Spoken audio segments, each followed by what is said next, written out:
नमस्ते सदावत्सले मातृभूमि। मुख्तार अंसारी, बड़ी सारी चर्चाएं मुख्तार अंसारी की इस समय हो रही हैं और मुख्तार अंसारी पूरे देश में इस समय चर्चा का विषय बना हुआ है। कारण बहुत बड़ा है क्योंकि मुख्तार अंसारी को पहले तो पंजाब की कांग्रेस सरकार बचाती रही। पंजाब की कांग्रेस सरकार ने उत्तर प्रदेश सरकार को, जहां पर उसके खिलाफ लगभग 40 से 50 केसेस चल रहे हैं, जिसमें 10 केसेस फाइनली ट्रायल एग्जीक्यूट होने पर है, यानी कि ट्रायल समाप्त होने पर है, इनकी सजा बहुत जल्दी हो सकती है। ऐसे 10 केसेस सुप्रीम कोर्ट ने अपने ऑर्डर में लिखे हैं। बाकी के ट्रायल अगर टोटल की बात करें तो 20 से ऊपर ट्रायल चल रहे हैं और बहुत सारी एफआईआर और इन्वेस्टिगेशन चल रहा है। हालांकि मुख्तार अंसारी जो उत्तर प्रदेश के मऊ से बीएसपी बहुजन समाज पार्टी के विधायक हैं, एमएलए हैं। बहुजन समाज पार्टी, मैं आपको बता दूं कि बहुजन समाज पार्टी ये विश्वास करती है कि बाहुबलियों को अगर खड़ा किया जाएगा तो बाहुबली हमको सीट दिलाएंगे। हमको सीट से मतलब हमें बाहुबली देना है और बाहुबली को लाना है। इसलिए बहुत सारे बसपा के और सपा के विधायक आपको बाहुबली मिलेंगे, क्योंकि इन दोनों की पॉलिसी एक थी। इसीलिए इन दोनों ने पिछले चुनाव में गठबंधन करके बुआ भतीजे ने चुनाव लड़ा।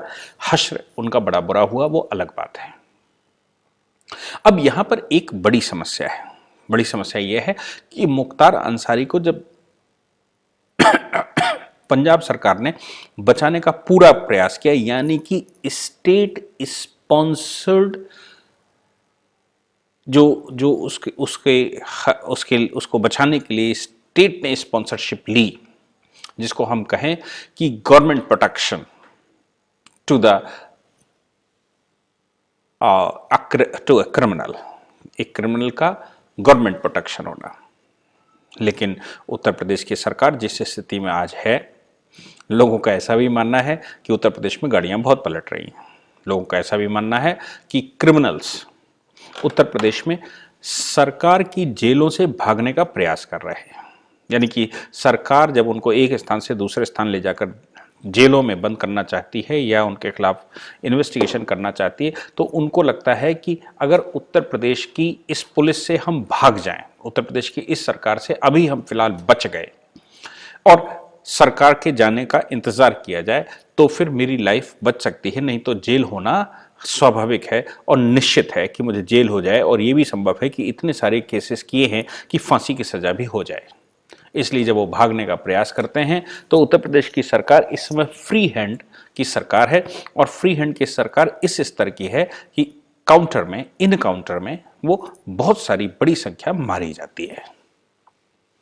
अब एलिगेशन लगाने वाले बहुत सारे एलिगेशंस भी लगाते हैं कि योगी सरकार किस मूड में है। हालांकि सरकार तो योगी आदित्यनाथ जी की है। योगी आदित्यनाथ जी तो गोली चलाते नहीं होंगे, ये निश्चित सी बात है। योगी आदित्यनाथ जी किसी की गिरफ्तारी भी नहीं करते, ये भी निश्चित बात है।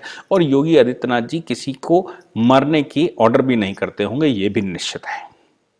लेकिन अपराधी सरकार के भय से, सरकार के चाल से और सरकार के बिहेवियर से अपने आप को असुरक्षित महसूस करते हैं और भागने का प्रयास करते हैं, जिसमें पुलिस को चूंकि फ्री हैंड दे रखा है कि अपराधी जिंदा या मुर्दा सरकार के कब्जे में होना चाहिए, जेल में होना चाहिए, उसका ट्रायल चलना चाहिए। इसलिए ऐसा संभव है कि उनके साथ होता है।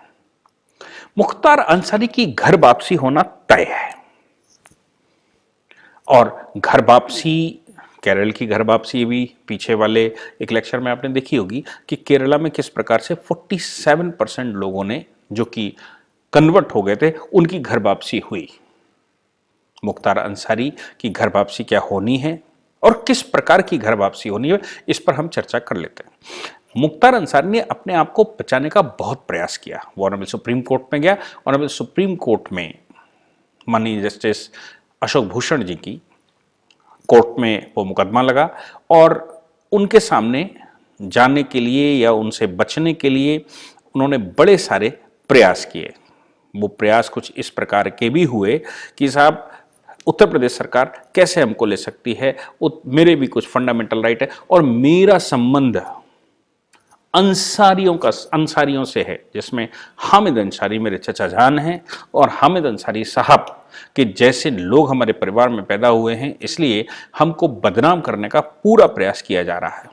हामिद अंसारी साहब के बारे में हम सबको मालूम होगा कि जिस समय वो उपराष्ट्रपति के पद से रिटायर्ड हो रहे थे, उसके शाम को ही उन्होंने किस प्रकार का स्टेटमेंट दिया था।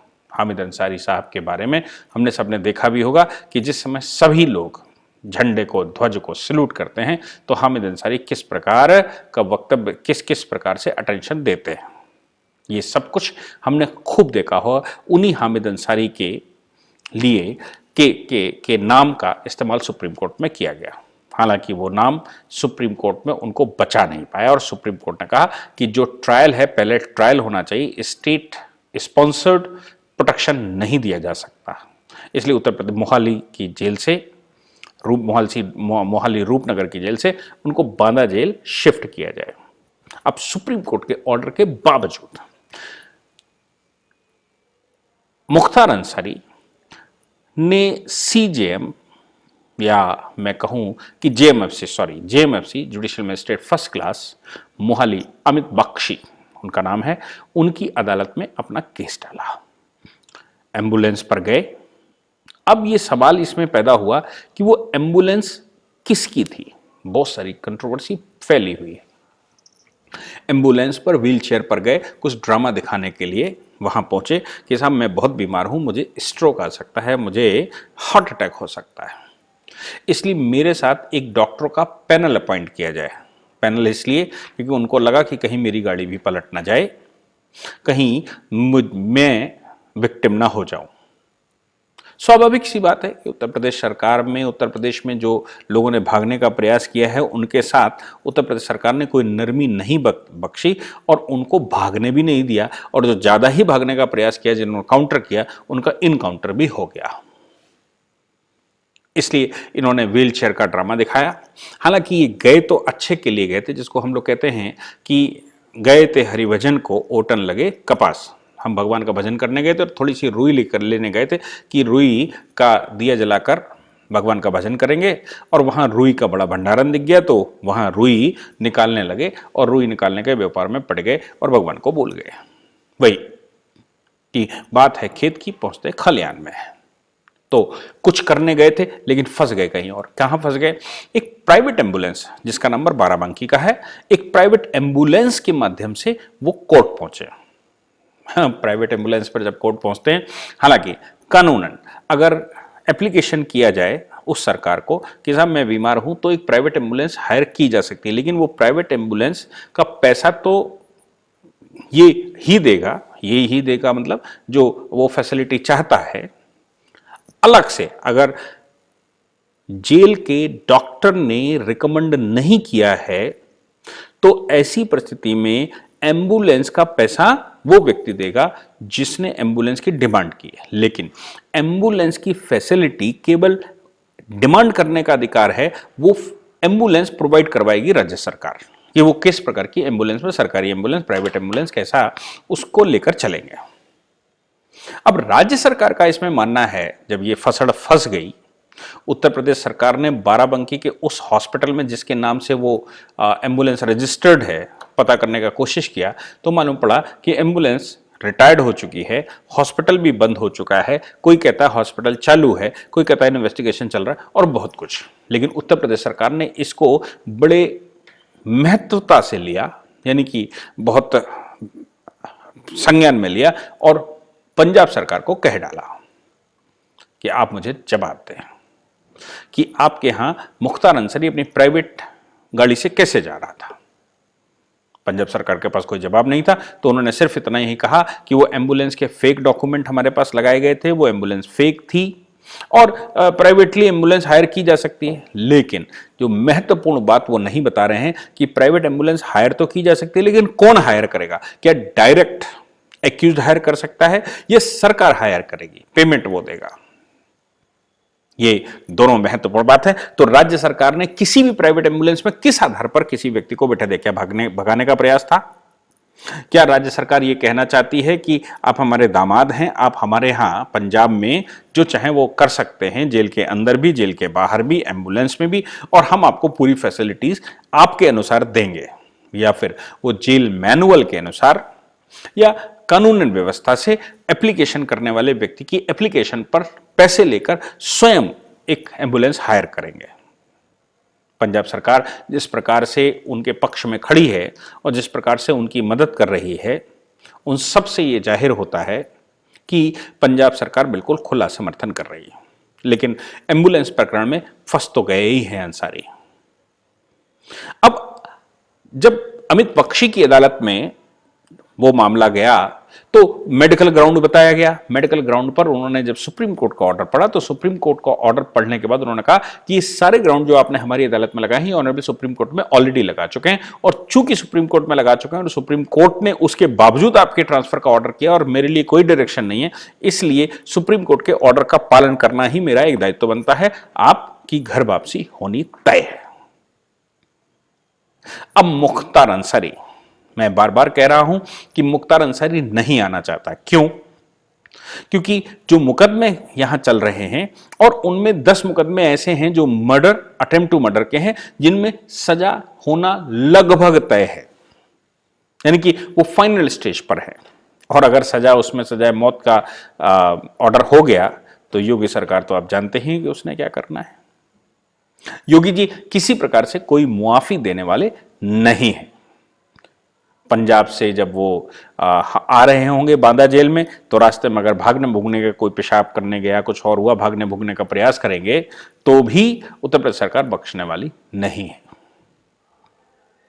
विकास दुबे ने भागने का प्रयास किया था, क्या हश्र हुआ आपने देखा।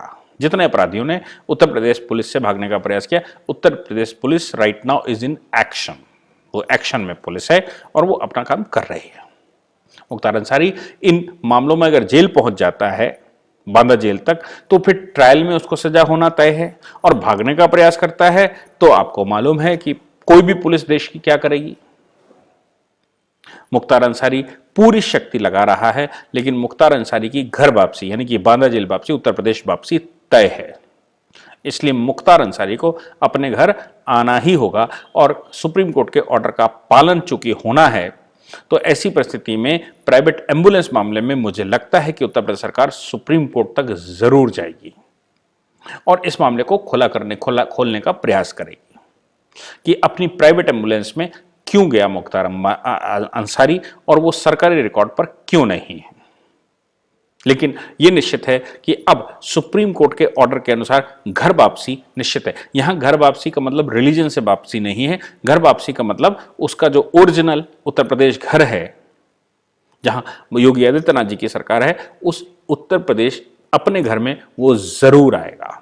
और सुप्रीम कोर्ट के ऑर्डर के बाद वो बांदा जेल में उनका इंतजाम किया गया होगा, जहां पर वो विराजमान होंगे, जहां उनकी सेवाएं की जाएंगी और उत्तर प्रदेश सरकार उनकी सेवा करेगी। इसलिए उनको घर वापसी मुबारक। हामिद अंसारी को भी मैं मैसेज देना चाहता हूं कि हामिद अंसारी साहब, आपके भतीजे की घर वापसी आपको मुबारक हो और आपको भी घर वापसी करनी ही चाहिए। Thank you very much.